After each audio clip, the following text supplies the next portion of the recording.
Hello, in this video let us discuss factoring quadratic trinomials in the form ax squared plus bx plus c, part 2.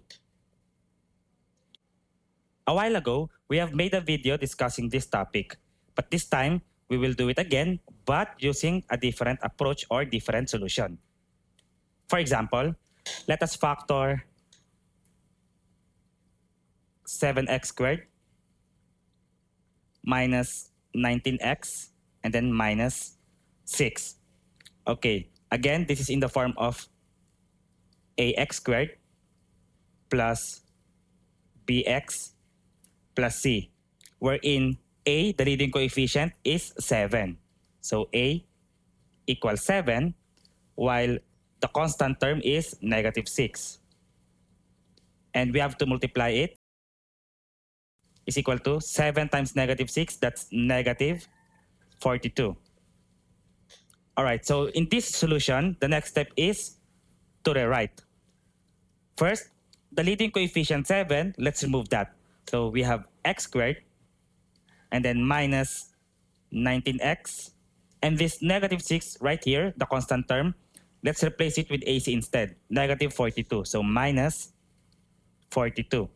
And the factored form, take note, this is now a quadratic trinomial in the form of x squared plus bx plus c.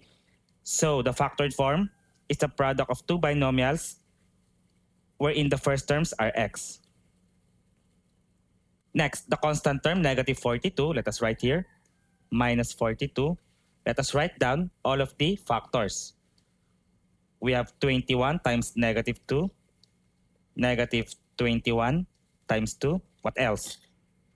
42 times negative 1, and negative 42 times 1.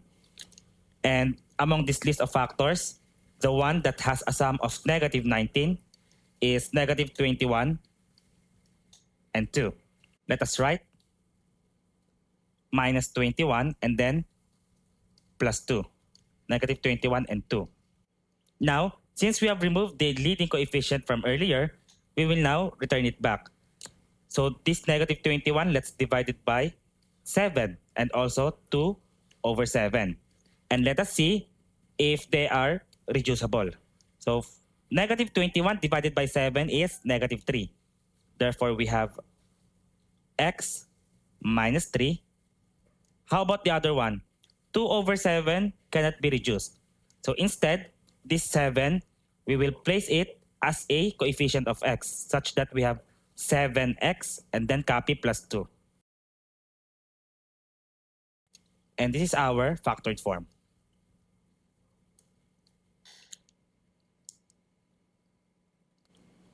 Next, let us try to factor 4x squared plus 9x plus 2. Okay, again, this is in the form of ax squared plus bx plus c. Let us write a is equal to 4, the leading coefficient, while the constant term c is positive 2. Therefore, the product a times c is 4 times 2. That is 8. Now, let us rewrite this.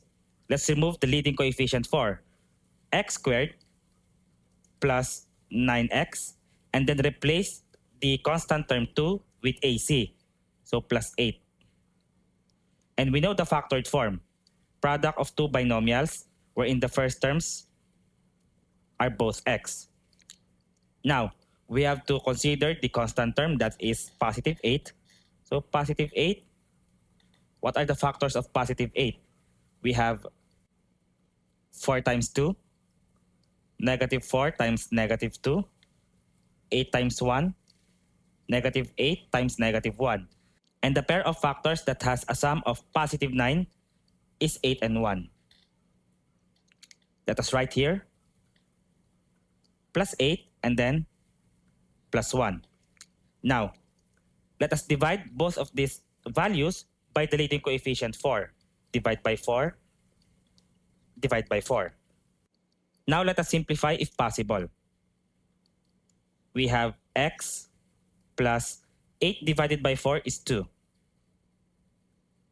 For the other one, 1 over 4 or 1/4 cannot be reduced. So let's transfer 4 as a coefficient of x. So we have 4x and then plus 1. And this is the factored form.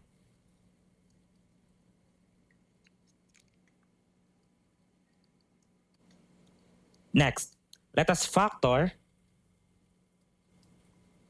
3x squared minus 7x plus 2.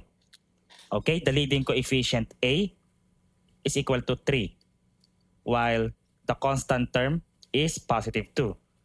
And then the product A times C is equal to 3 times 2, that's 6. Next, let us rewrite. Remove the leading coefficient 3. Therefore, we have x squared and then minus 7x and then replace 2 with 6. The factored form is the product of two binomials, x here and x here. Okay, the constant term is 6. Let us write down all the factors of 6. We have negative 3 times negative 2, 3 times 2, 6 times 1, negative 6 times negative 1. The factor pair that has a sum of negative 7 is negative 6, negative 1.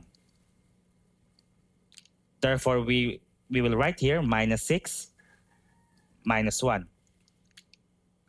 Let's go back to our leading coefficient, positive 3. Divide this by positive 3 and also this one. Next, let us reduce if possible. X minus 6 divided by 3 is 2.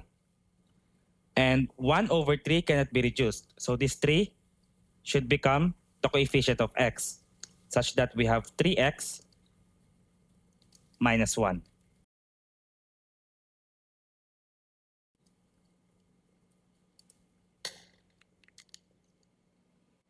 Next, let us factor 6x squared plus 11x plus 3.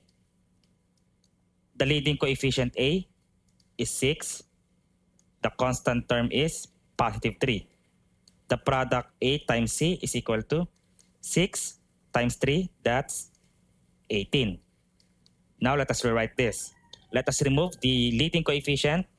We have x squared plus 11x, and then 3 becomes 18. So plus 18. The factored form is the product of two binomials, x and then x. The constant term is 18. Let's write down all the factors. We have 6 times 3, negative 6 times negative 3, 9 times 2, and negative 9 times negative 2. So all these factors are equal to 18. But the one that has a sum of positive 11 is 9 and 2. Therefore, we will write here plus 9 plus 2. Now let's return the leading coefficient 6 by dividing both of these values by 6. Let's reduce if possible. 9 divided by 6, so 9 divided by 6, we can reduce that by dividing both by 3. 3 is the GCF of 9 and 6. Therefore, this becomes 3 over 2. While 2 over 6 can be divided both by 2. And this becomes 1/3. Therefore, we have x plus 9 over 6 is 3 over 2 times x plus 2 over 6, the lowest term is 1/3. Now let us transfer the denominators as coefficients of x. Therefore, we have 2x plus 3 times 3x plus 1. This is the factored form.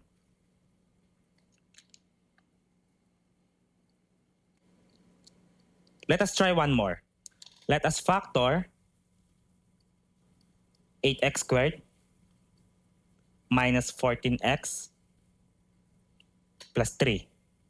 A, the leading coefficient is 8. So A is equal to 8, while the constant term is positive 3. The product A times C is equal to 8 times 3, that is 24. Let us rewrite by removing the leading coefficient first. So x squared minus 14x, and then replace 3 with 24 plus 24. The factored form is the product of two binomials, and we have x here, x here. The constant term is 24. Let us write down all the factors. So for 24, we have 6 times 4, negative 6 times negative 4, 8 times 3, negative 8 times negative 3, 12 times 2, negative 12 times negative 2. One of these factor pairs have a sum of negative 14. So that is negative 12 and negative 2. Therefore, let us write minus 12 and then minus 2. Let's return the leading coefficient 8. So divide by 8, divide by 8. Let's proceed. We have x minus the lowest term of 12 divided by 8. Let us divide both numerator and denominator by the greatest common factor. And the GCF of 12 and 8 is 4. So let's divide 12 by 4, that is 3. Divide 8 by 4, that is 2. So 3 over 2.